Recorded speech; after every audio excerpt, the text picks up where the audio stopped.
Buenas noches, mientras se van acomodando nuestros huéspedes. ¿Cómo andás, José? ¿Cómo andás, Pablo? ¿Todo bien? Todo bien en esta especie de cloaca que se ha desatado. Ahí lo veo a Juan. A ver, sí.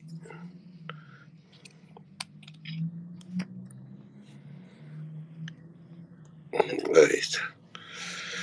Muy bien. Antonella También está. Voy a invitarla. Buenas, ¿cómo andamos? ¿Se escucha bien? Buenas. Todo bien, todo bien. Hola, Juan. Bueno, si les parece, ¿arrancamos? Dale, vamos. Bueno, muchas gracias por acompañarnos en este sexto episodio de Los Disidentes, que somos Antonella Martí, José Venegas y yo, Pablo Beluto. Hoy vamos a contar con la participación de Juan L. González en Twitter, y a quien conozco hace mucho tiempo, periodista de ya unos cuantos años de trayectoria y autor de un libro imprescindible para entender lo que estamos viviendo, que es su biografía de Javier Milei, El Loco. Y el tema que habíamos programado, pensado como disparador para conversar, ahora que hemos descubierto que todos somos comunistas, es sobre nosotros, los comunistas. Digo, los comunistas según los ojos de la extrema derecha que nos gobierna.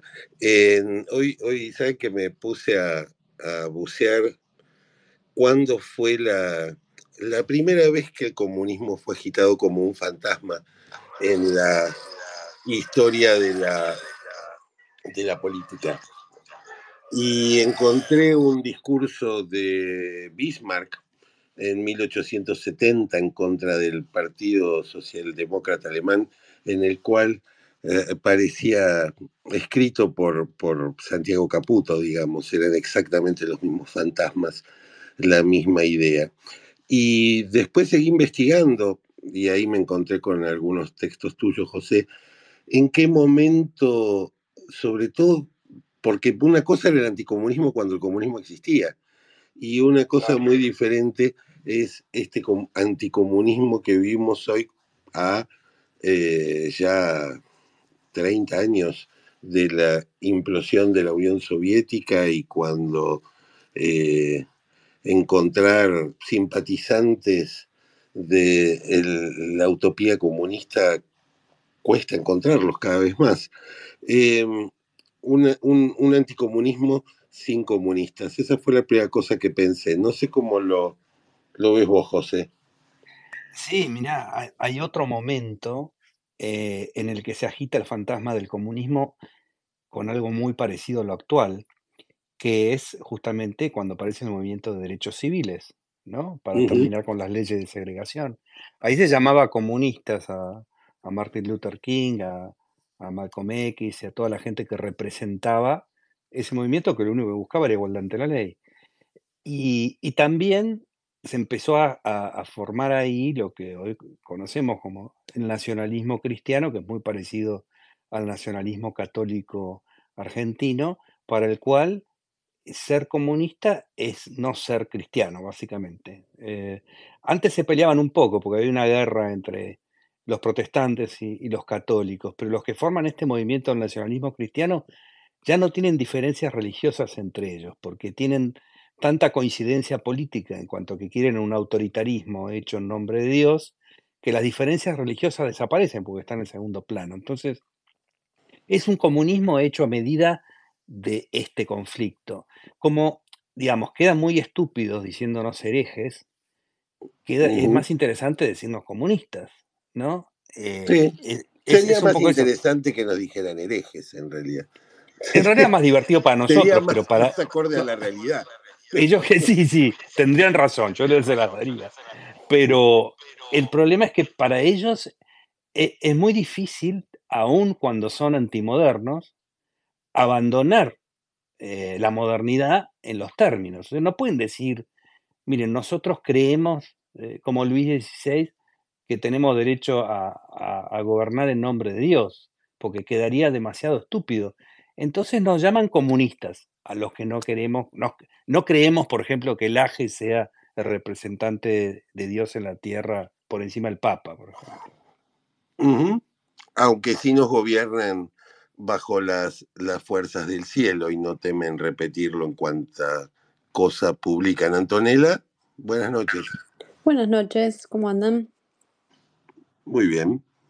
Muy bien, Esto muy me, bien. me- me llevó a reflexionar un poco con la situación incluso de Venezuela. Veía el otro día que entre los comunicados de partidos políticos que pedían que se presenten las actas estaba el mismísimo Partido Comunista de Venezuela, ¿no? Enfrentándose de alguna manera al régimen de Nicolás Maduro. Y la pregunta tal vez puede partir de ahí. ¿Dónde hay hoy un verdadero comunismo? ¿Qué es realmente el comunismo? ¿Y cómo se han mezclado tanto las palabras donde hoy liberalismo está relacionado con cuestiones como la teocracia, el nacionalismo, y vuelve a pasar una y otra vez con todo tipo de ideologías? En esos fantasmas cae, bueno, la socialdemocracia, cae lo que se entiende como posmodernismo, que lo tocamos un poco en el espacio de la semana pasada, pero permanentemente esta cuestión de revitalizar esa idea de guerra fría, ¿no? De guerra fría permanente donde se encuentra esta visión conservadora de los años 50 enfrentándose a un comunismo y claro, digamos, siempre se ha terminado o se ha malinterpretado, ¿no? Esa idea de derechos individuales o derechos civiles que claramente rompen con ese formato de los años 50 del que tanto hablamos, eh, pero, pero hoy se crean estos fantasmas, evidentemente. La pregunta es dónde hay un verdadero comunismo y si hay un verdadero comunismo, porque Maduro no habla de dictadura del proletariado, Maduro no habla de Lenin y demás. De hecho, el mismo Maduro hoy está hablando, lo escuchaba el otro día en un discurso, que uno no podía distinguir si era Laje o Putin o quién, o incluso Santiago Abascal, donde hablaba de la decadencia moral de Occidente, que lo que generaba la destrucción de la familia y que la culpa de las drogas y que... Entonces, una vez más, hay una crisis de ideas, me parece. Ujú. Juan, vos estuve releyendo tu libro, ¿cómo andás? ¿Cómo andás, Pablo? Un saludo a José, Antonella y a todos. Un gusto estar acá. Gracias Hola, Juan. por Abrazo, Pablo. acompañarnos. Abrazo, Juan. Estuve releyendo tu libro y ¿en qué momento, me gustaría, vos lo contás, en qué momento el pensamiento de Milei se vuelve o toma, y de dónde toma, este tono marcadamente anticomunista que reproduce una y otra vez y que al mismo tiempo se alimenta del otro anticomunismo más criollo que retoma Victoria Villarruel cuando formaliza su adhesión a su candidatura y forma parte de su fórmula. ¿Cómo viste vos ese proceso a lo largo de la investigación para tu libro? Bueno, hay un momento muy claro que es a fines del 18 y el 19, y antes de meternos en este capítulo en especial, yo diría, hay que entender que todo lo que sucede con Milei, lo que sucede hoy en día, lo que va a pasar mañana, mes que viene, está todo cruzado por el drama fenomenal que ha sido su vida, y uno puede rastrear cada cosa que hace, te diría incluso la ideología anarcocapitalista, en ese enorme vacío que tuvo, en esa enorme soledad. No es casual que un tipo que te diga está bien cortarte un brazo, venderlo o vender a tu hijo, sea el mismo que tuvo su primer amigo a los 35 años, su primera pareja a los 47 años, que cuando era joven y niño el padre lo golpeaba, la madre que era cómplice de esa violencia, hacía bullying en el colegio. Bueno, hay toda una línea ahí, y fíjate cómo esto, que parece una tesis en el aire, vuelve a jugar una y otra vez a lo largo de la historia, incluso la formación ideológica o política de Milei, este también es el caso. Milei empieza a crecer en los medios después que lo empuja Eduardo Urnequian, su entonces jefe, cuando Urnequian entra en una crisis con el entonces gobierno macrista, que había una pulseada por la concesión de Seiza y de Aeroparque de Seiza y de Aeroparque de Seiza, perdón, de los aeropuertos. En ese contexto, Urnequian, entre otras medidas que toma, una es empujarlo a Milei en los medios. Milei empieza a crecer mucho en los medios, años 17 y 18 sobre todo. En el 18, de hecho, ya empieza a llenar teatro, o sea, ya empieza a haber un fandom mileísta, pero lo que no podía conseguir, y que también acá hay una línea que te dispara a él con el doctorado trucho ese de Venegas Lynch, lo que no podía conseguir era el respeto académico y el respeto de la familia liberal y de la familia de la nueva derecha. Y no solo no lo conseguía, sino que lo bastardeaba mucho, porque no era, por más que le estuviera haciendo bien en los medios, para mucha de esta gente, mucha tiene protocolos de otra época, también era cómo hablar de sexo tántrico en la televisión. En ese cruce aparece Agustín Laje y Nicolás Márquez, que, sobre todo Laje, que lo empiezan a invitar a las charlas que ellos daban, y es la primera vez que alguien de esa línea, ya Laje y Márquez en el 2019 y 18, en el 19 hay un primer acto que es canónico en el Auditorio Belgrano en febrero, ya habían hecho el libro Negro a la Izquierda y tenían ya un nombre en esta familia, y lo empiezan a poner ahí y a los ojos de Milei lo legitiman, y acá vuelve a cruzarse con la soledad de Milei.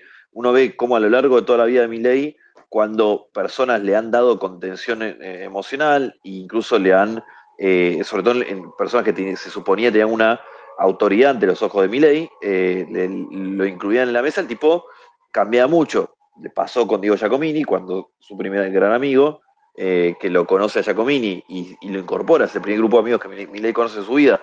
Milei, todo esto contado por mismo, pasa de ser neoliberal, anarcocapitalista, a la mano de Giacomini, pasa con Laje y Márquez en este cruce a partir del 19, cuando por primera vez, de hecho, si ustedes van a revisar las entrevistas, lo pueden ver en el canal Milei Presidente, Peluca Milei, las entrevistas que da Milei en el 15, el 16 y sobre todo en el 17 y el 18, son años donde mucha exposición, ¿no? El 18 ya era figuras intratables, no lo van a escuchar jamás hablando de la batalla cultural. Algo que él empieza a incorporar cuando Laje lo empieza a incorporar en su mesa. Y después pasa lo mismo con Villarruel. Tuvo un affair de este estilo con Macri que duró mal, pero bueno, ahí sucede.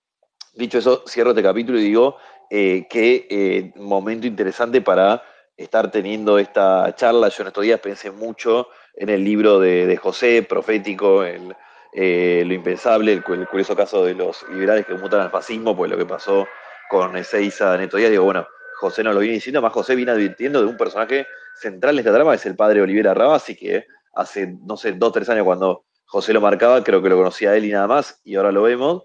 Y también para hablar porque con todo lo que está pasando con Alberto Fernández y el peronismo, que tiene mucho que ver en el ascenso de Milei, no solo por inacción o por mal gobierno, sino de manera directa. Así que cierro con esa vuelta.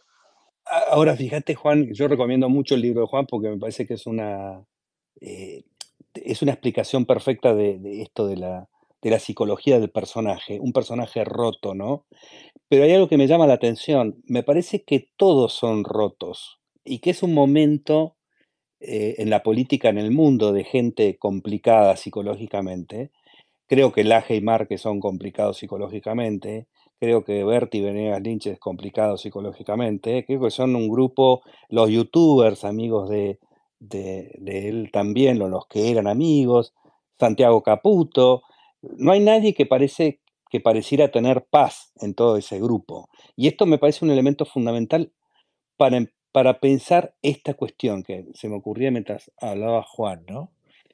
Qué, qué cosa curiosa que el tipo más complicado de todos, de la cabeza, el más complicado de todos, sea el que haya unido a gente que se supone, de acuerdo a sus manifestaciones en cuanto a cuáles eran sus ideas, que eran el agua y el aceite, ¿no? Esto de juntar a los liberales o los que hablaban del liberalismo con el nacionalismo y con el nacionalismo cristiano, soportar que se hable de teocracia como se está hablando, o que se ataque a individuos como se hace públicamente, ¿qué es lo que hace que para mí sigue siendo un misterio esto, no tengo la respuesta, ¿qué es lo que hace que toda esta gente se una y que su unión viste, con la matemática de los conjuntos, yo no me acuerdo demasiado, era bastante malo en matemática, pero cuando yo era chico era muy moderno eso.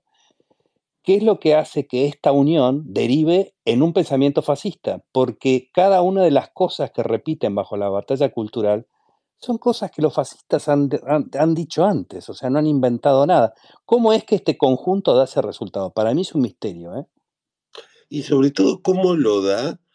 ¿Cómo lo encuentra evocando un fantasma inexistente, pero lo suficientemente aterrador como es el del comunismo? Como si como decía Antonella en los años de la Guerra Fría, ¿no? En esas películas de propaganda del Departamento de Estado, los comunistas pueden estar entre nosotros, o algo aún peor.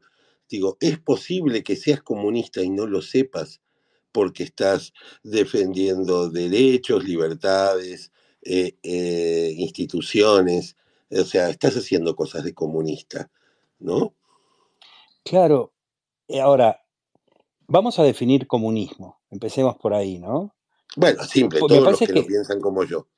claro, ese es el comunismo que ellos usan, pero vayamos a la palabra, básicamente quiere decir abolición del derecho de propiedad, el comunismo, ¿no? Ujú. Esto es un elemento central, lucha de clases, este tipo de cosas.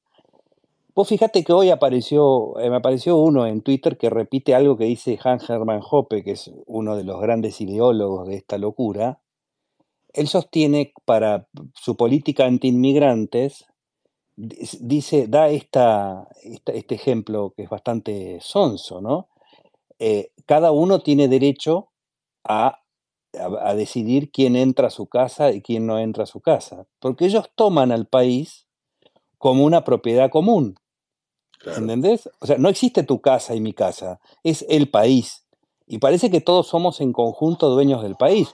La verdad que eso es también una forma de comunismo que no me permite a mí decidir quién entra a mi casa. Si yo quiero que entre un extranjero a mi casa, no puedo porque alguien se ha apoderado del concepto del conjunto, ¿no? Entonces, es un comunismo, y Antonella hablaba de la Guerra Fría, es unilateral. Los comunistas de verdad están muy desorientados porque les están atribuyendo cosas como el feminismo o la lucha por los derechos de las minorías o la defensa de los inmigrantes. Los comunistas son los más desorientados de todo en este aspecto, me parece. ¿Qué hay, José, hoy, por ejemplo, en Venezuela o en Cuba? O sea, ¿cómo definirías si hay que Mira, definir esos Anton, regímenes? yo escribí un libro antes de que todo esto apareciera, llamado 10 ideas falsas que favorecen al despotismo, y una de las cosas que decía es que eso nunca fue un régimen comunista. Chávez nunca expropió en defensa digamos, para terminar con la plusvalía, por ejemplo. Las expropiaciones de Chávez eran por venganzas políticas, por fracaso de las empresas. Él hacía fracasar las empresas y entonces las estatizaba. Si tuviera que ir a la conceptualización ideológica de hace 40 años, son nacionalsocialistas en el sentido estricto de la palabra, ¿no? Es el nacionalismo exacerbado digamos, que construye fantasmas y enemigos. Ahora, veamos algo que pasó hoy. La presidenta electa de México invitó a Vladimir Putin a la Asunción. Se supone que en México, yo supongo que López Obrador es un poquito más comunista que nosotros, ¿no? Pero si lo ponemos en una escala. Sin embargo, Vladimir Putin es el tipo que une a Maduro con Donald Trump. Esto ideológicamente lo deberían explicar. Que es lo que decía el paso decía Juan, de hablar de los tríos y del sexo tántrico, de no sé qué, a pasar a hablar de la batalla cultural. Es que todo eso cabe dentro del putinismo. Mientras sean bandidos, él no tiene problema. Mientras sean autoritarios, mientras quiebren el sistema de la democracia liberal, están todos juntos. A mí me intriga por qué los liberales se metieron ahí. Me gusta, José, esa idea que decís de comunismo que esconde la palabra hereje. Creo que hay mucho de eso, ¿no? Está en esta línea de que, sobre todo con Milei, ¿no? Capaz que en otros lados no están así, pero con Milei esta idea de que hay mucho de místico, mucho de mesiánico, mucho de proyecto teocrático de la fuerza del cielo, los que la ven y no la ven, los argentinos bien, los argentinos mal, y hay algo de eso, otra esa palabra de esa crítica del comunismo, el que no está enrolado y cree ciegamente en que si el tipo dice que hay 5 perros, hay 5 perros. O sea, hay cierta composición mágica, herética en esta configuración, una que me queda disparando.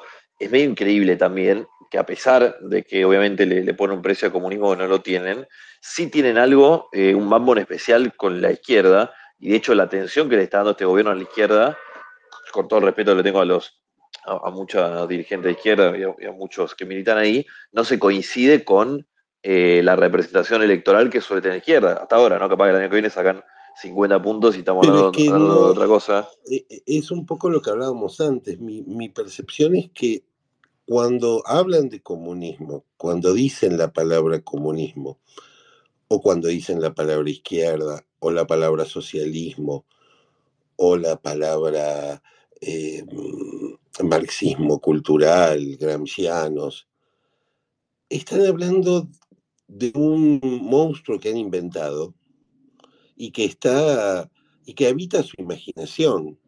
Digo, hablan de un enemigo con la misma lógica esta que señalaban Antonella y José de la Guerra Fría, un enemigo invisible que domina nuestras mentes, que ha promovido, ha tomado decisiones sobre nuestra manera, nuestro comportamiento social, nos ha impuesto creencias, como decía el documento o la declaración del gobierno a propósito del cierre del INADI, extrañas a nuestra cultura. Yo pensaba, ¿cuáles son las concepciones extrañas a nuestra cultura? La discriminación, el combate a la xenofobia, el combate al racismo. ¿Qué es eso de extraño en nuestra cultura? Digo, en todo caso, la utilización política de eso tampoco es tan extraña en nuestra cultura. Digo, más bien es Ah, bastante frecuente.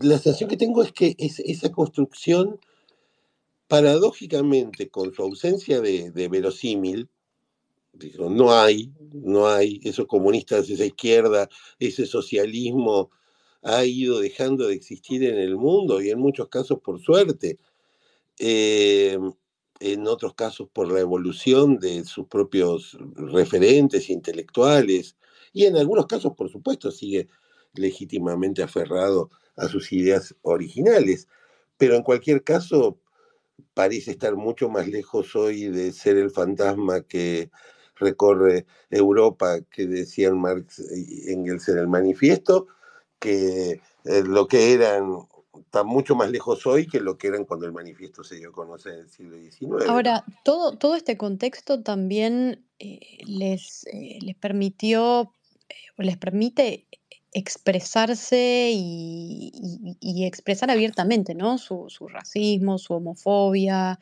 Digo, se sienten cómodos, están cómodos diciendo y expresando todo esto, cada vez más, me parece, ¿no? Lo veo en distintos autores que en tiempo atrás a lo mejor escondían, ¿no? Con estas preguntas, traigo el caso otra vez, creo que lo mencionamos, el de Axel Kaiser con las dictaduras menos malas, hoy abiertamente tienen, digamos, comentarios completamente racistas y sin ningún problema y se declaran abiertamente en favor de algunas dictaduras, ¿no?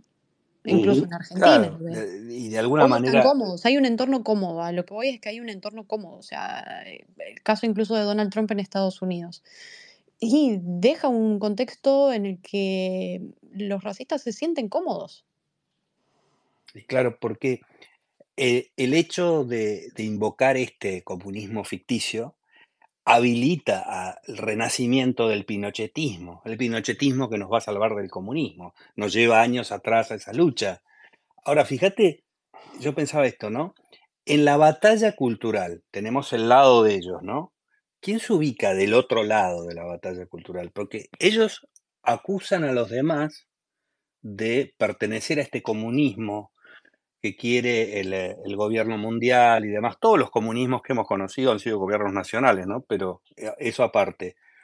Pero del otro lado no se ubica nadie. Nadie, o gente particular, cuando atacan a la gente, a las personas trans o a los inmigrantes o a lo que sea, ellos están luchando contra gente particular, no contra una posición política. En la Guerra Fría tenías o la Unión Soviética o Estados Unidos, y cada uno representaba una posición de ideas contrapuesta. Hoy ellos están luchando, la batalla cultural no la están dando contra ninguna particular visión, no hay un libro que se les oponga, no están luchando, no están discutiendo el capital, están discutiendo de acuerdo a algo que ellos definen, pero del otro no hay contrincante, eso es lo que quiero decir, hay como una polarización unilateral, es rarísimo. Si les parece, quiero tomarme un segundo para hablar de supuesto contrincante de Milei, porque en este contexto estamos viendo, como parecen, las fotos de Fabiola, todo lo que venimos viendo estos días de Alberto, y no podía dejar de pensarse que el tema de la charla es otro, pero más malo del peronismo, porque el año pasado, un relato que le queda muy incómodo al peronismo y a Milei, pero la realidad es que el gobierno nacional le dio logística, le dio seguridad, personajes encumbrados muy relacionados con el gobierno nacional le dieron plata a la campaña de Milei, le pusieron candidatos, en algún lado le pusieron a Tarascomi para que se mueva, le cuidaron la lista, le cuidaron el voto, y ahora vemos esto, que todo lo que está pasando, digo, hablando de no hay oposición, bueno, Milei tiene de sentarse a fumarse un pucho en la Quinta de Olivos y ver cómo sucede todo lo que está sucediendo, pues no para de tirarle centros. Y hay una cosa ahí, si bien Milei revolucionó varias cosas de cómo se hace en política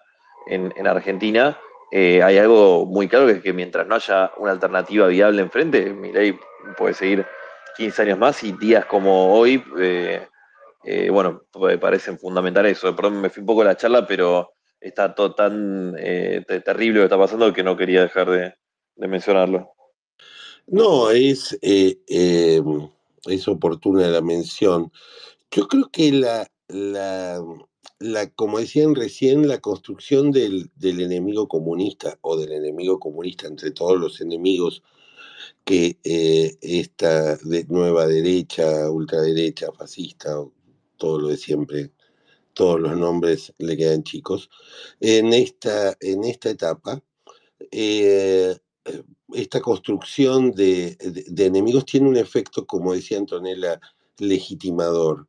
Eh, em, Puedo, en nombre del anticomunismo, decir y hacer cosas que hasta ahora no se podían decir o hacer. Eh, Puedo, en nombre de la batalla cultural, proponer el regreso de la Edad Media o de cualquier paraíso perdido en el pasado. Esta lógica de la batalla cultural, esta lógica del combate al comunismo imaginario que llevan adelante, eh, es, como ha sido siempre y en todos los países donde se ha dado, es una herramienta narrativa para legitimar el autoritarismo, ¿no? 100%. Y también lo hablamos el otro día, ¿cuál es el contenido cultural de esta batalla? Porque si vos te vas a la década del 20, del 30, cuando la violencia política dominó el debate, la idea fue reemplazado por la violencia política, ellos ejercen la violencia ante cualquier cosa que les moleste. O sea, no es que están haciendo... ¿Cómo se da una batalla cultural? Yo supongo que con libros, con Sí, hasta pensamiento. apuñalando libros, que es algo que Claro, es toda una novedad. claro, si apuñalas los libros, digamos, a mí lo que les queda enorme lo de batalla cultural, porque lo que están haciendo es tratando de reemplazar a todo acuerdo cultural por una violencia, ¿no? Por una descalificación, una demonización. Y todo esto tratando de sembrar el miedo. No se hace cultura con miedo, se hace fascismo con miedo. Por eso yo no dudo en calificarlos de fascistas, porque en todos sus frentes, en absolutamente todos sus frentes, en absolutamente todas sus declaraciones, por más que lo hagan en un tono bajito como lo hace Adorni, es pura violencia hacia el otro. ¿Eso es una batalla cultural? No. Si vos reemplazás a la civilización por la violencia, destruís a la cultura, reemplazás a la cultura por el temor. Me parece que la cultura es por lo menos lo contrario al temor, ¿no? Entonces, la batalla no es porque vamos a reemplazar una cultura que sería un delirio absoluto por otra. Es simplemente una dominación política a través del miedo. Tal cual. Antonella. Estaba muteada, Antonella. perdón. Ahí. No, quiero traer otro punto, porque también sumado a esta necesidad de lo que hay del otro lado y que se enfrenta, no desde una idea, un concepto de batalla cultural, sino qué se enfrenta, desde qué mecanismo, a partir de qué mecanismo, con qué libros, con qué frentes uno puede em, responder, ¿no? Creo que sería la palabra responder a estos procesos de inquisición, ¿no? Inquisición, creo hoy en todo sentido, una inquisición moral, una cruzada moral, que es lo que representa esta idea de batalla para ellos. Pero, ¿cómo explica uno en una sociedad? No me refiero solamente al caso de Argentina, ¿no? Porque creo que esto es un fenómeno que se ve en todo el mundo. Vemos Estados Unidos otra vez polarizado, países a lo largo de Europa también, que enfrentan el mismo contexto con estos nacionalismos y paternalismos que dividen a la sociedad a partir de la creación del enemigo. En Europa pasa con los inmigrantes, en Estados Unidos, bueno, ni hablar. Pero ¿cómo se lleva un mensaje desde este lado a una sociedad que está tan dividida, una sociedad a la que se le ha metido tanto miedo, entre ellos el miedo a esto, todo lo que se titula como un supuesto comunismo, o el miedo a lo diferente, el miedo al otro, el miedo que hay algo que va a venir y va a destruir la civilización occidental, lo que sea que eso se llame, y que viene también, ¿no? Alimentado desde Rusia, desde el mismo discurso otra vez, el discurso de Putin de la decadencia moral de Occidente, lo repiten todos. Lo repite Maduro, lo repite Abascal, lo repite Milei, lo repite Unlaje, lo repite Peterson, todos estos personajes. Entonces, ¿qué mensaje se puede dar para convencer a una sociedad que está completamente asustada y que está manipulada, y a la que además se le creó esta idea de la necesidad de una figura, una autoridad, una especie de padre o lo que sea, a la que tienen que responder y a la que... y una especie de cero de entidad que va a resolverle los problemas, que va a cuidarlos de ese otro, ¿no? Esa especie de endogrupo, exogrupo, esa división permanente. Me hago esa pregunta, ¿desde qué lado lo abordamos? ¿Cómo lo abordamos? Bueno, Ah, ahí ah, puedo aportar una idea como para sumar. Me parece que no es casual, volviendo a lo del mesianismo, que en este momento tan desesperado, con tanta necesidad de creer en algo, esto que voy a contar me pasaba viendo el documental de Cosi Torto en Netflix, digo, esta es la misma línea que Milei, gente desesperada económicamente que creía en una salvación mágica. Bueno, trasladamos eso a la política.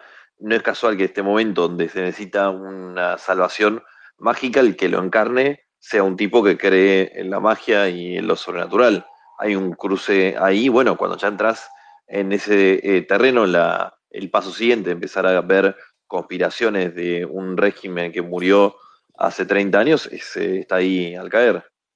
Lo que decís es muy interesante y está desarrollado en tu libro. Digo, la idea de el líder que se comunica, como vos decís, que dice él en el libro, con el uno, a través de su perro.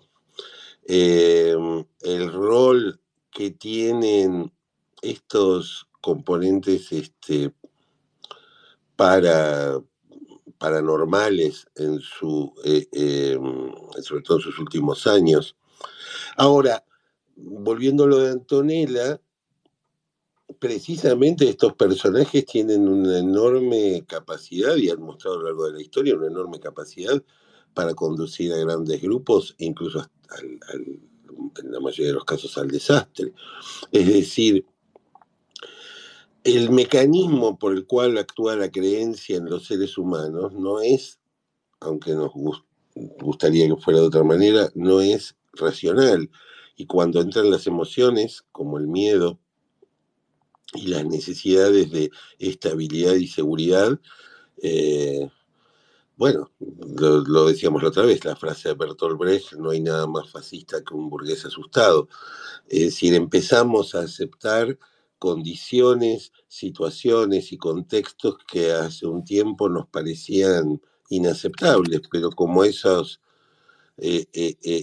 como la langosta mientras la ponen en la olla a hervir, ¿no? Digo, vamos acostumbrándonos, tolerando, hasta que va a llegar un punto que la temperatura nos termina por destruir. Pero esta intensidad va creciendo todos los días un poco más y todos los días un poco más la vamos normalizando. Nos parece lógico que un grupo de diputados visiten a un grupo de presos por violaciones gravísimas a los derechos humanos y que la explicación humanitaria esté atravesada por la reivindicación por lo que estas personas condenadas hicieron. Nos empieza a parecer normal que un presidente se manifieste a propósito de el error que significó el feminismo y la creación de políticas públicas que combatan las desigualdades y sobre todo que prevengan la violencia de género, que la traten de evitar. Digo, hay mucho de cada día un poco más, y nosotros, la sociedad, digo, no nosotros las personas que estamos hablando aquí, seguramente no nos pasa, pero que nos vamos adecuando, nos vamos adaptando. Nos parece que no es tan grave, nos parece que, bueno, que al fin y al cabo son palabras, pero como decimos siempre en este espacio, nosotros le creemos las palabras a Milei y a quienes lo acompañan. Claro, mira, uniendo esto, lo que decía Antonella, lo que decía Juan Luis, lo que decías vos, Pablo, fíjate que acá en esta irracionalización, que es un objetivo muy importante acá, cabe la astrología de Karina, cabe el judaísmo de Milei repentino, cabe el catolicismo más extremo, cae los evangelistas en Estados Unidos, cae creer en la tierra plana. ¿Qué es eso? ¿No? A mí me parece que intentando responder a la pregunta de Antonella, ellos nos dan todas las pistas de que lo que están haciendo es atacar los cimientos de esa civilización. La civilización occidental no es la civilización occidental que piensan ellos, porque ha evolucionado. Nosotros somos el producto de la ruptura de la civilización occidental, que es esta cosa bastante milagrosa en la historia de la humanidad, que es vivir libre, pensar libremente, ¿no? Y mirar al mundo no a través de un mediador, ¿no? Pero la irracionalización que ellos te muestran, que no les importa cuál es la fuente, lo que te están mostrando es que lo que les importa es romper la racionalidad. Entonces, ¿qué es lo opuesto a esto? La racionalidad, la separación de la iglesia y el Estado. Ellos nos están tratando de hacer acostumbrar a que puede haber una civilización donde la iglesia y el Estado sean exactamente lo mismo. El seguir a un líder que es un iluminado, que lo sabe todo, y si no lo sabe y es un chanta porque es un plagiador, lo llenamos de pompa. Así se ha construido el poder de los reyes, ¿no? ¿Qué es el boato? El boato es rodear de una cosa estética a un tipo que probablemente era un básico, pero se construye ese poder a través de la mitología que rodea al poder, ¿no? Entonces, eso es lo que están haciendo, están atacando la civilización. Y vos fíjate, tanto están atacando la civilización que nosotros tenemos que fijarnos en cada cosa que les molesta, es el fundamento de la civilización occidental liberal, que es la que me interesa, la de los últimos siglos, ¿no? Nuestra forma de vida libre, donde el individuo puede desarrollar su vida sin tener que estar pasando por ningún monasterio que se la apruebe, ¿no? Y donde aparece todas estas manifestaciones que a ellos les molestan, no son más que el fruto de la diversidad de una sociedad libre.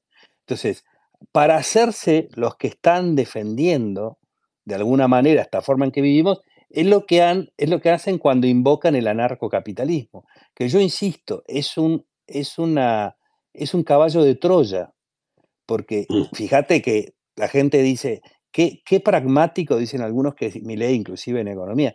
No, no es pragmático. Es un neoclásico típico, cosa de la que él siempre habla en contra, y nada más. Pero a los supuestos liberales que iban a encontrar en Milei, al iluminado que iba a traer el liberalismo del fondo de la historia, no les importa nada, que ni siquiera en economía el tipo cumpla esto. Y esto no lo hago para defender a la economía, sino para ver que lo que están buscando, el objetivo de ellos no va por ahí.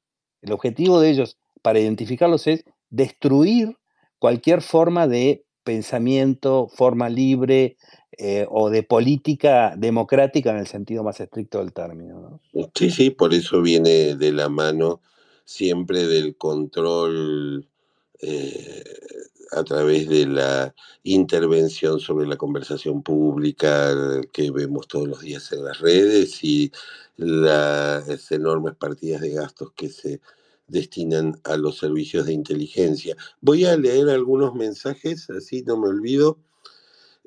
María Gabriela Vera, la gran batalla es entre democráticos y antidemocráticos, por eso en Europa defendemos las democracias, o sea que está en Europa. Están atacando todas las civilizaciones, no una puntual. El objetivo de la ultraderecha es luchar contra todo movimiento de izquierda, firmado en los acuerdos de Madrid del 2020 y ratificado en junio del 24. Juliano Romiti pregunta si se puede hablar. En un rato seguramente sí. Sebastián Fernández te pregunta, José, ¿cuál era el libro que habías recomendado? No me lo perdí. No me acuerdo O cuál libro recomendé. mencionaste el libro de Hoppe, creo. No, el Hoppe tiene un libro que se llama Democracia, el Dios que ha fallado, pero también hay un panfleto que se llama Realistic Libertarianism, que está online y lo puedes leer, donde aparece todo este desarrollo bastante disparatado, que pareciera que el liberalismo en realidad ha sido siempre el racismo y el nacionalismo. Y fíjate, esto es lo decíamos la semana pasada, ¿no? Ellos hablan de esta cuestión del derecho a ofender, del derecho a ser racista, del derecho a ser discriminatorio, segregacionista, xenófobo. Eso es libertad de expresión, pero no aceptan la libertad de expresión de estar en contra de ellos porque lo llaman woke, ¿no? Ahí es donde está esa identificación. Bueno, Hoppe es el que hace toda esta elucubración. Ahora, aprovechando que está Juan Luis, a mí me gustaría preguntarle, desde que terminó el libro, si hay algo de Milei posterior o del gobierno de Milei posterior a que terminó el libro que lo haya sorprendido, ¿no? Que él no hubiera esperado que pasara. Te diría, José, que obviamente hay, y ahora te cuento algunas cosas que son novedosas, pero la gran noticia acá, o el fenómeno, lo disruptivo de Milei, es lo que no me sorprendió, o no sorprendió a muchos que lo veníamos, muchos y muchas que lo veníamos siguiendo, porque hay una línea muy clara entre lo que el Milei candidato y el Milei presidente, ¿no? Empezando porque derribó la tesis del teorema de Baglini. La novedad para mí está en lo que en la coherencia de Milei, no es la incoherencia, ¿no? Que también la hay. O sea, era el tipo que te prometía el ajuste mayor de la historia, más de lo que pide el FMI con una motosierra en la mano, y está haciendo el mayor ajuste de la historia, más de lo que prometía el FMI. Era el tipo que hablaba con el perro muerto y que hoy es un violento que cada vez que abre la boca legitima la violencia y tiene varios víctimas preseleccionadas en un contexto donde vemos como todo esto crece día a día, o tipo que te organizaban una campaña en Twitter hace un año y que ahora lo tenés laburando a los trolls en el Salón de la Mujer con la guita nuestra, o el tipo que transaba con la casta en el 23 y ahora tiene a Scioli y a Burrich adentro, por citar unos casos. Entonces hay mucha coherencia, algunas cosas novedosas que no solo vienen de la presencia, sino que estaban antes, pero que ahora se enfatizaron, es el abandono de Milei, de los pequeños rasgos de humanidad más cordial que tenía, que estaban antes, que uno hablaba con cualquier amigo, de los poquísimos amigos que tenía Milei, o uno incluso como periodista en el trato con Milei, que era un tipo muy cordial, y tenía esas cosas, cada tanto esos gestos en la vida privada, incluso cuando se enojaba, en los medios eran enojos muy en el momento.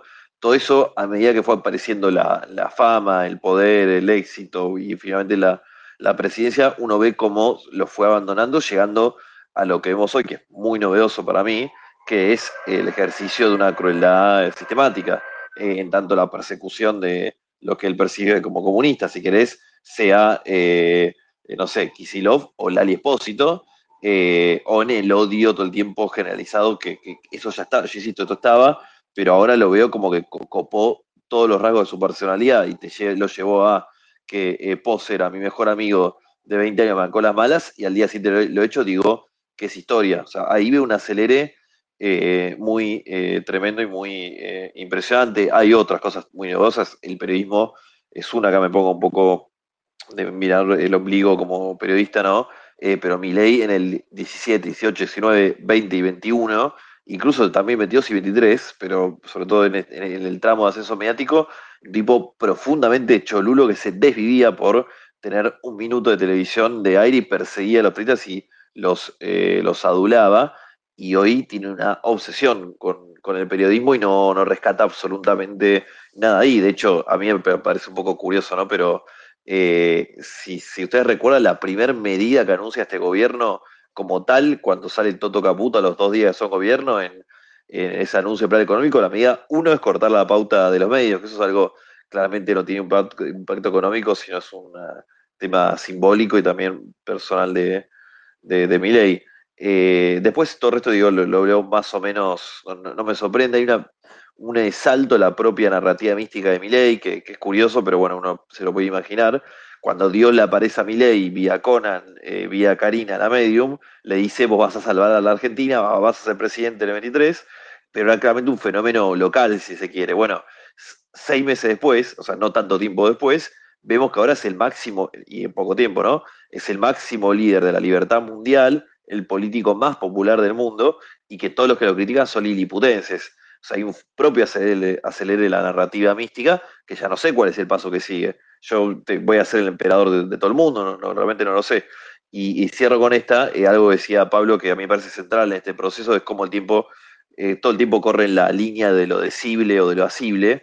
Yo creo que Milei ganó mucho antes de ganar las elecciones, cuando empezó a controlar la agenda. Pues si no vamos a enero del 23, cuando el tipo supuestamente medía 10, 15 puntos, estábamos todos hablando de si se podía dolarizar o si existía una casta o una casta. Entonces, en este ejercicio de tirar la pelota y todos yéndolo a buscar y volviendo, que es algo que muchos que siguieron la campaña de Trump, hay un artículo de un sociólogo estadounidense, Brian Kless, si no me confundo, lo publicamos en perfil, yo van a compartir en Twitter, que hace una crítica de post derrota de Trump con Biden, o sea, hace un par de años, al periodismo estadounidense, decir, che, ustedes juzgaban a todos los políticos con la vara de un político, cosa que está bien, pero a Trump lo jugaban con los pasos de un comediante. Entonces el tipo decía cualquier cosa y bueno, estaba medio explicitado y ponía la figura de Trump tirando la pelota y el periodismo como un perro que le iba a buscar y volvía. Bueno, habría que buscar el nombre de esa ecuación matemática, pero en el ejercicio de Milei tirando el tema y todo yendo atrás de eso, o sea, no tanto en el punto de finalización, sino en el transcurso de todo siguiendo la pelota que la está tirando, bueno, el tipo cada vez va corriendo y corriendo y corriendo y corriendo, controlando la agenda en todo ese proceso,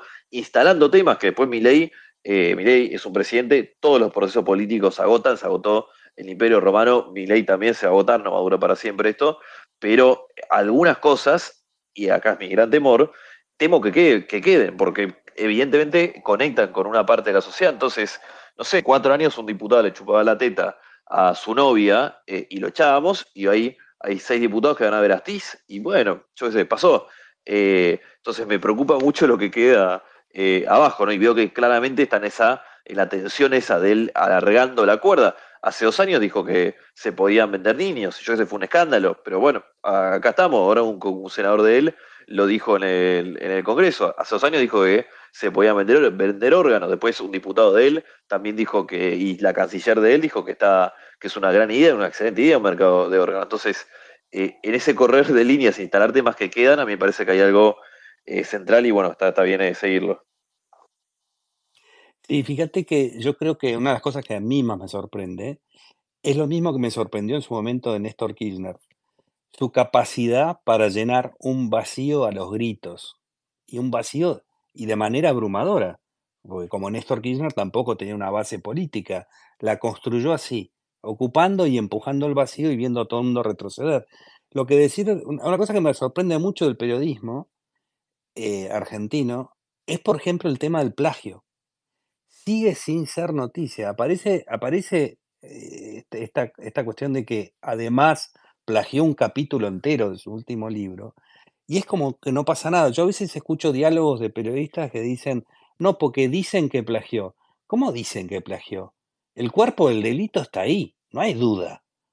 No hay ninguna duda, solamente hay que ir a mirarlo, ¿no? No es como un homicidio donde tenés que descubrir el cadáver. El cuerpo del delito está publicado en internet para que lo miren. Entonces, ese aguante, que es muy parecido a lo que decías que pasó con Donald Trump, que está un poco teñido también del hecho de que Milei da rating, y hablar de los temas que saca Milei da rating, y eso lo ayuda a ocupar mucho el espacio. Pero hay algo de rendición para mí. Yo entiendo que se busca el rating y que se trate de tener beneficios y llamar la atención con la noticia, pero hay un límite para las cosas, ¿no? Hay un límite en el que vos decís, por ejemplo, a la gente de perfil dejó de atenderlo Milei. Ese es el precio que se paga por ser consecuente y honesto. Digo, ¿por qué tan poca gente paga el precio de la honestidad?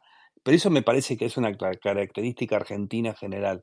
Que poca gente dice, hasta acá llegué, si no me atiende Milei, no me atiende Milei, se terminó. Pero no puedo aceptar no hablar de esta cuestión, ¿no? Yo pensaba pararse, ponerse de pie, no convalidar, cuestionar.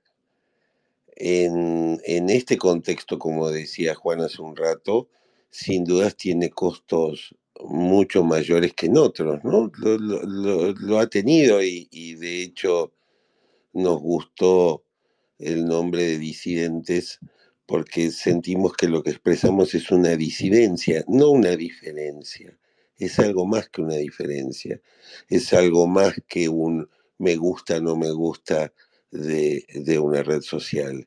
Es una disidencia profunda con una visión de la vida y del mundo en la cual nos encontramos cada uno desde su propia disidencia, más allá de los acuerdos y discrepancias que podamos tener entre nosotros, pero a partir de que se nos está proponiendo un orden, un nuevo orden. Y ese nuevo orden no tiene, en nuestro caso, absolutamente nada que ver con el orden que nos gusta, con el orden liberal en el sentido más profundo del término, sino se trata, por supuesto, de un orden autoritario.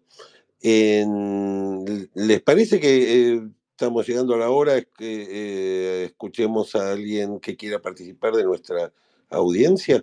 Dale, Dale. me parece bien. A ver, acá hay una persona que se llama Giuliano Romiti y que había pedido la palabra desde el principio. Giuliano, si te desmuteás, te escuchamos.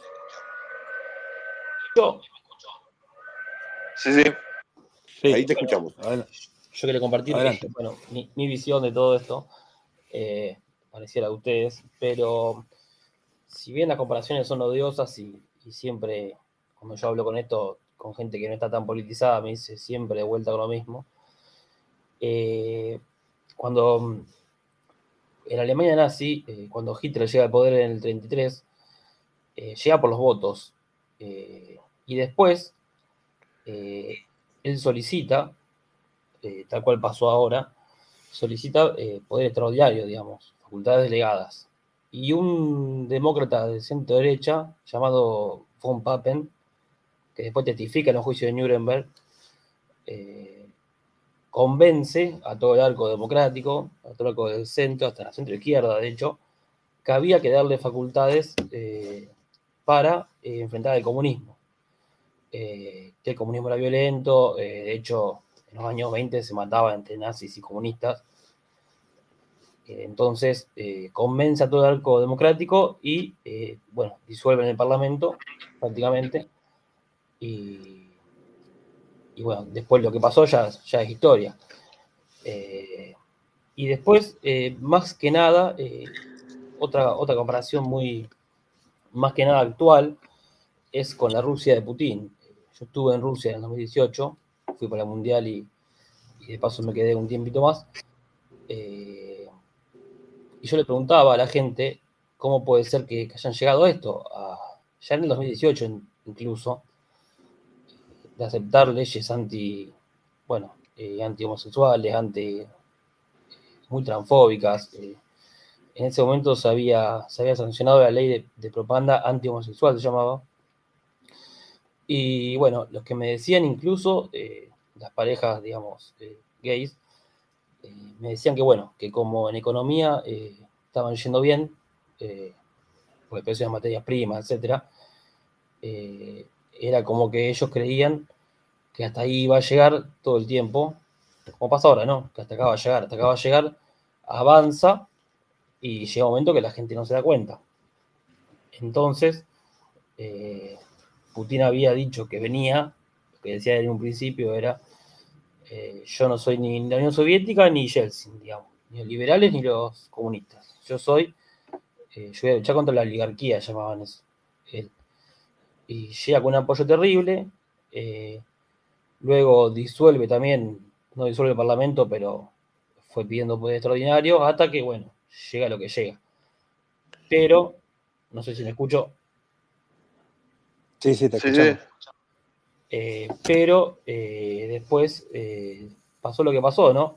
Entonces yo hago esas comparaciones y me asusta el tema de que hasta cuándo nosotros como sociedad podemos permitirlo. Porque recién, como decía el biógrafo de Milei, Juan Luis, hace 2 o 3 años, un diputado por chupar una teta, digamos, lo expulsaron y acá no pueden expulsar a los diputados que van a visitar genocidas.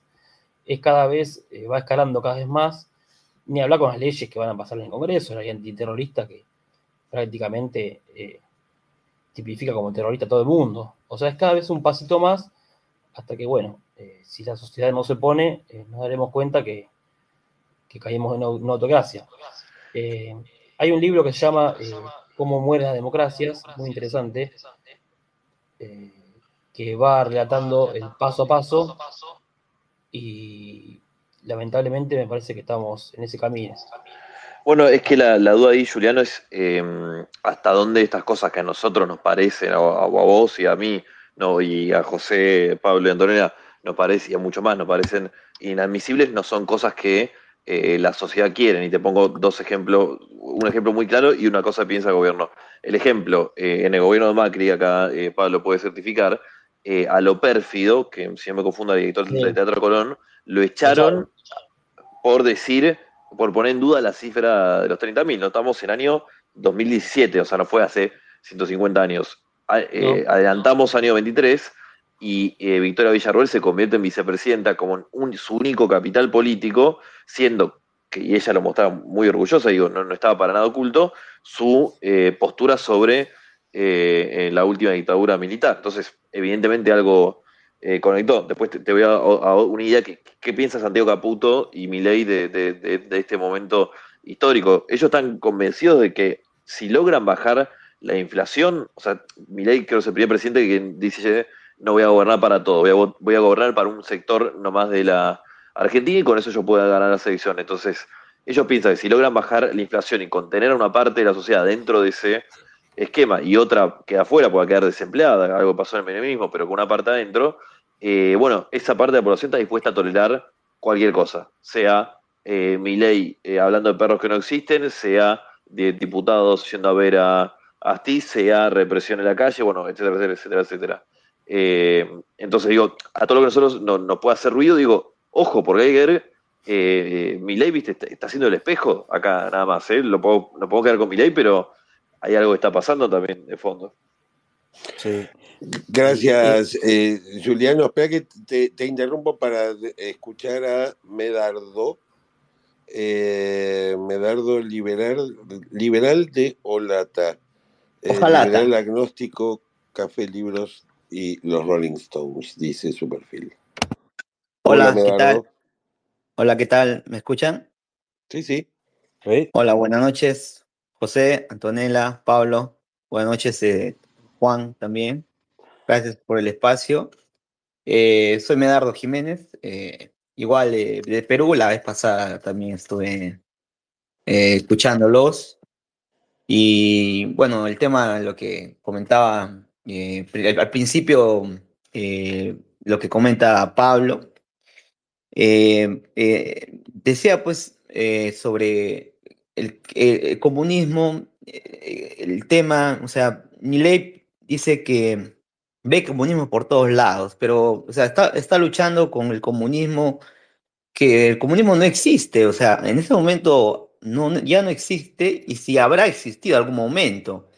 Entonces, o sea, está peleando con un fantasma. O sea, o sea, ¿qué es el comunismo?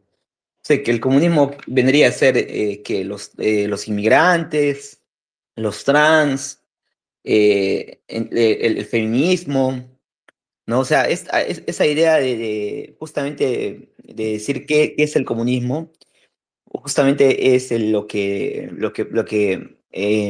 Pablo decía, pues, ¿no? O sea, acerca de que está luchando contra un fantasma, pero como dice Antonella también, pero esto le sirve justamente para avasallar, e ir tras justamente las personas que detesta estas personas, como Laje, como Márquez, en esta parte que son los trans, los inmigrantes, en el caso de Estados Unidos, en Europa. Bueno, y el feminismo, ¿no? Entonces, o sea, esto es justamente eso, ¿no? O sea, buscar un enemigo para pelear estas libertades que se está conquistando, que se ha conquistado ya, ¿no? Entonces, ahora también yo quería, estaba escuchando también, el día de ayer estaba escuchando a Roberto y a Irene Jiménez. Ella decía algo así, justamente hablando también del tema de Venezuela, decía sobre ya no se trata de decir de que si es comunismo o ahí hay comunismo o en Cuba hay comunismo. O sea, como dice José también, o sea, comunismo nunca fueron en realidad. O sea, comunismo, creo que ni la Unión, de la URSS era comunista en sí. Ahora, o sea, no hay comunismo ahora. China no es comunista, Rusia no es comunista. O sea, no hay comunismo acá. Entonces, lo que decía Irene ahora se trata simplemente, es como dice José en uno de sus libros, no sé si lo hizo eso en Lo Impensable o en Un Mundo Contaminado, pero justamente él habla que es mejor referirse a esto como despóticos, porque justamente es lo que debería, se pinta mejor de esa manera, porque decir que esto es de derecha o esto es de izquierda, como que se difumina, porque Donald Trump justo recordaba también un video que estaba viendo hace unos días atrás, que él mismo decía que admitía que había era una dictadura, Chávez o Maduro, no recuerdo bien, pero que la ciudad de Caracas o Venezuela era un lugar seguro, que justamente como no lo es en unas ciudades de Estados Unidos, ¿no? Entonces, o sea, estos personajes, como dicen, que es justamente Putin, que es Trump, que es Milei, que es Orbán, entonces, esta gente, no importa realmente dónde estén parados, porque realmente acá estos son despóticos, y esto, o sea, eso es lo que vienen a hacer en sí. Entonces, comunismo, bueno, ¿qué es el comunismo? La verdad que a estas alturas, el 2021, no, o sea, yo no veo esto. Y finalmente, simplemente decir que a mí también es un poco abrumador de los pasos que va avanzando, que se va normalizando, como decía Pablo, también le escuché hoy en la mañana en Gelatina, se va como normalizando todo y el periodismo como que ya aceptó, mucho periodismo militante, ni qué hablar, que va aceptando, va normalizando las cuestiones, entonces como que es algo que a mí la verdad yo no sé si la sociedad está avalando todo esto, porque al parecer sí, no sé, por la desesperación, ¿qué hay al frente de Milei? No hay nada, bueno, aquí en el caso de Argentina, no hay nada, pero por lo menos en Estados Unidos está Harris con su compañero de fórmula, pero acá pero en Argentina no hay nada, entonces obviamente creo que ahí hay una cierta desesperación y justamente como decía José, y para terminar con esto sí cierro, le preguntó el periodista, no recuerdo el nombre, ¿cómo se sale esto? Y él decía, Pablo decía, muy correcta, muy preciso, justamente que esto le sale de a poco. Va a demorar bastante, pero es juntándonos con la persona que tenemos de vereda del frente, que no pensábamos que nos íbamos a cruzar, pero que nos estamos cruzando porque estamos luchando con algo mayor, que es el fascismo, que Hola, son estos personajes Trump y tal, ¿no? Eso es todo. te perdí, Gracias, por Medardo. aquí. Ahí Sí, está. ¿me escucha? Ahora sí. Sí.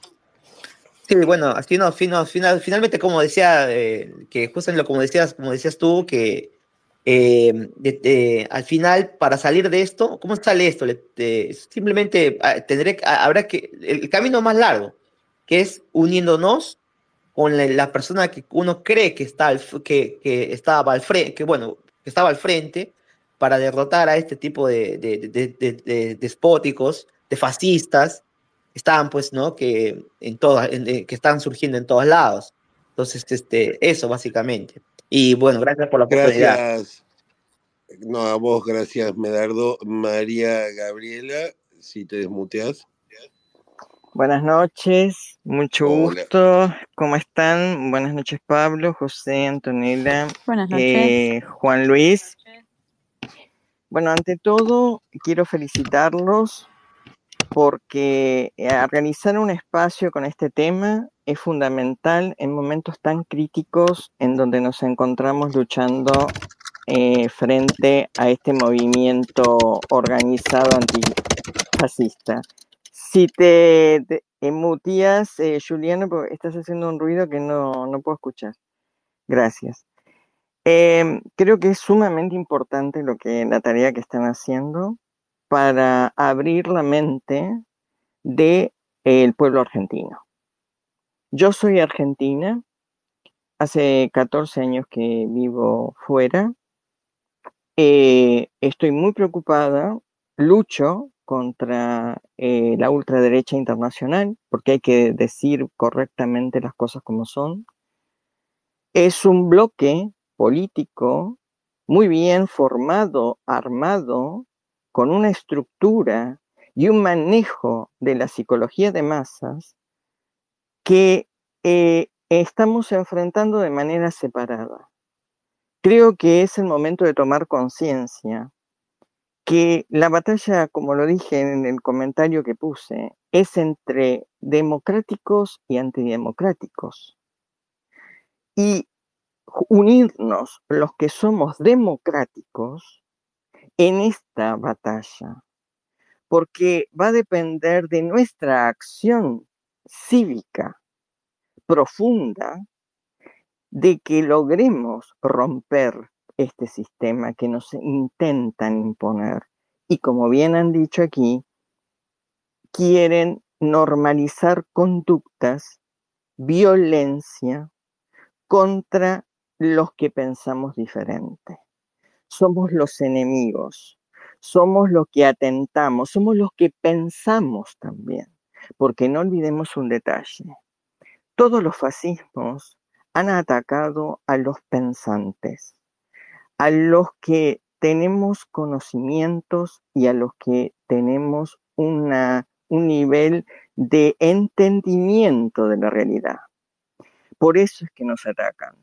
Nos atacan porque somos capaces de comprender lo que está ocurriendo y transmitirlo a los demás y ayudar a la apertura de mentes de otros que quizás obnubilados por esta, vamos a decir, corderos que se visten de anarcocapitalistas o de nacionalistas, pero que son fascistas. Y hay que decirlo como dice muy bien José, son fascistas.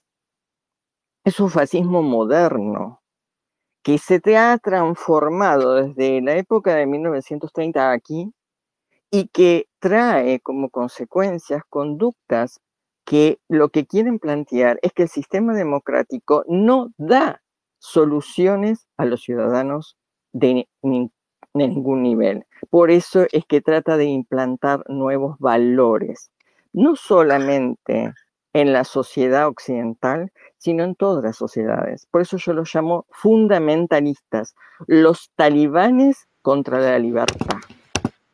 Gracias, María Gabriela. Quería liberarlo a Juan Luis, que tiene que hacer otras cosas. El periodismo no descansa, aunque sean casi las 12 de la noche.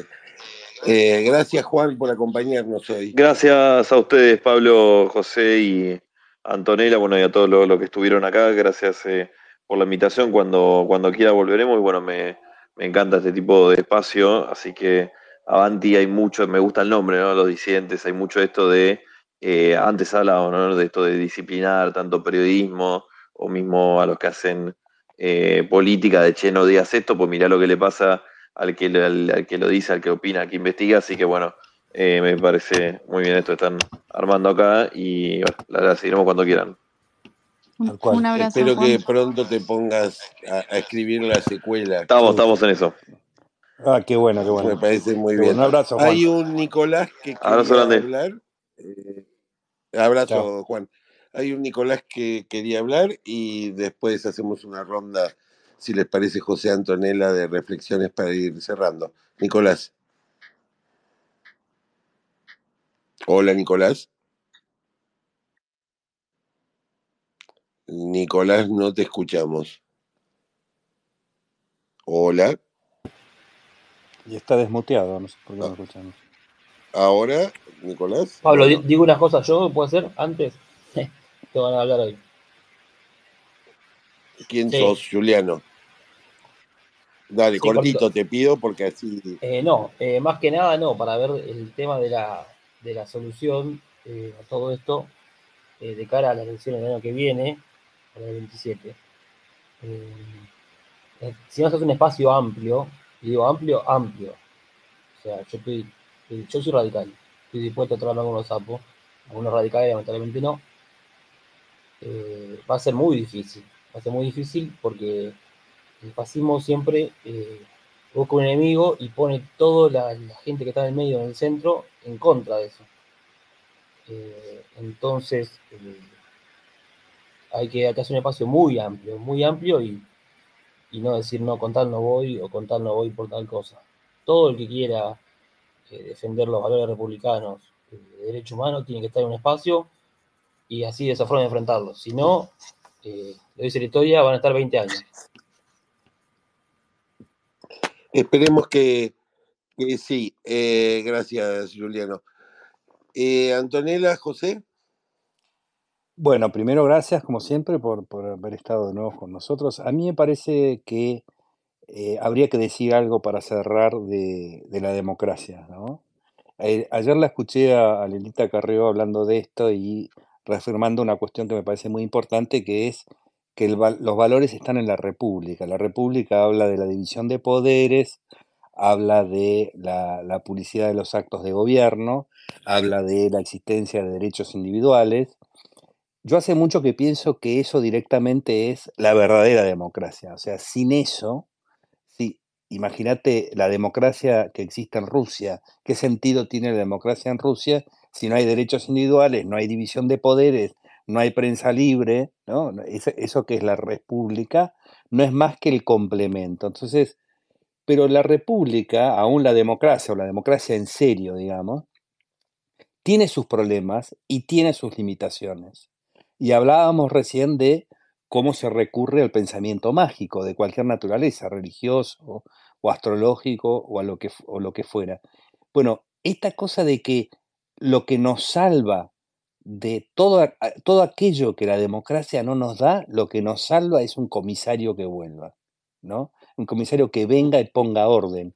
Y siempre se imaginan al comisario omnipotente que lo va a poder resolver todo, aún un comisario que tenga ganas de resolverlo todo, y que va a actuar de acuerdo a la escala de valores de cada uno que sueña con ese autoritario.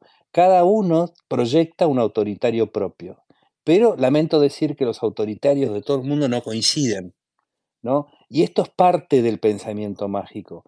Pensar como piensan todos estos tipos, porque atrás están todos estos millonarios, estilo Elon Musk y demás, que están pensando en un Salvador, con una cosa tan anticuada que lo hemos vivido tantas veces en Latinoamérica, ¿no? El Salvador que defienda los negocios y que ponga a la gente en orden y que, digamos, establezca un sistema de valores general para todo el mundo, porque esto nos parece un caos, ¿no? Bueno, esa es la ilusión del orden del autoritarismo. El autoritarismo no es orden, el autoritarismo es violencia, es simulación de orden. El único orden que existe es el orden de la sociedad en libertad, con intercambios voluntarios, donde aprendemos y nos equivocamos.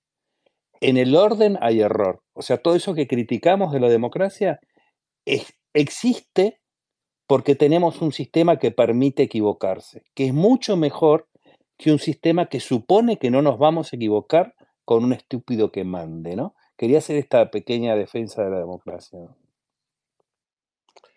Antonella, tus palabras. Hablando de un Salvador, de un Mesías, mencionando también el asunto central, eje, diría yo, de la religión dentro de lo que explica el auge de estas nuevas derechas, o al menos lo que sostiene en gran parte el argumento de esas nuevas derechas con este mensaje, prédica religiosa de una supuesta religión del amor, cuando al final terminan siendo los principales a la hora de atacar, con este derecho de ofender y demás. Pero pensando en este rol de la religión, el rol que hay detrás de estos modelos del auge de este nacionalismo religioso, también podríamos decir, con el corte populista, lo que hace una combinación perfecta para un estallido absoluto y una destrucción de la democracia liberal. Creo que sería interesante, lo hemos abordado, creo, a lo largo de todos estos espacios y estas conversaciones, pero sería interesante quizás en el próximo o en algún momento poder abordar algo específico sobre la religión y el rol de estos movimientos, ¿no? Quizás invitando a alguien que pueda ser referente y que maneje muy bien el asunto. También, como siempre digo, si tienen gente para recomendar que sean especialistas en estos temas o incluso en otros, siempre son más que bienvenidos en los comentarios. Y bueno, como siempre, agradecerle a todos por acompañarnos y por estar hoy acá. Muchas gracias a José, Antonella, Juan, que estuvo hoy. Perdón, Nicolás, pero ya se nos hizo largo. Podemos seguirla el jueves que viene a las 10:30 de la noche. Seguramente tema no nos va a faltar. Esta gente sigue cocinándonos en la olla y o nos quedamos en la olla o apagamos el fuego. Un abrazo grande, José, otro para vos, Antonella, y otro para todos aquellos que se hicieron un rato para compartir en este espacio. Los consideramos tan disidentes como nosotros. Abrazo. Un abrazo grande. Abrazo grande. Abrazo Chao, chao. grande, buenas noches. Chao.